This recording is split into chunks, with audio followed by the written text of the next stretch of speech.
Hey, what's up, Pundi X holder? This is live price prediction of Pundi X. You watching ABS Tech channel.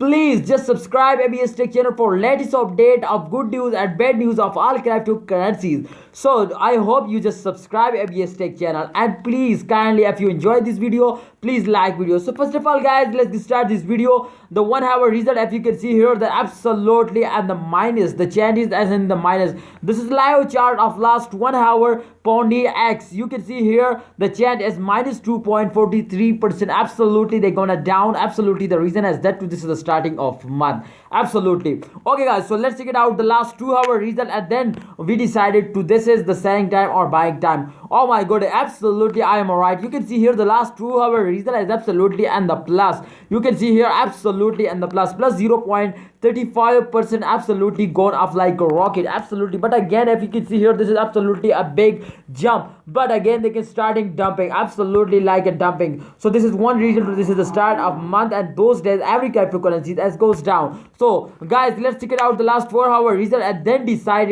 we deciding to this is selling time or buying time. Oh my god, absolutely, I am alright, absolutely. This is, if you can see here, absolutely gone up, small dumping, but again they can starting jumping, absolutely small dumping, and again they can starting jumping. So this is good, but if you can see here the chant is minus 2.54%, absolutely, and the minus, absolutely very big chant. So guys, what's your opinion? This is selling time or buying time? My opinion is that this is absolutely a buying time, because this is the start of month and every cryptocurrencies and those days goes down. So my opinion is that this is buying time. What's your opinion? Please share it in the comment box. I hope at the end of month they can give you a good price. Absolutely, you can see here this is the price 0.007735 US dollar. So I hope they can cross $1 just in a few days, and I hope they can cross it $10 just at the mid of this month. What's your opinion? What were your expectation to this? They can cross it? Please share it in the comment box. Thanks for watching, guys. Allah Hafiz. See you next time. Don't forget to subscribe channel.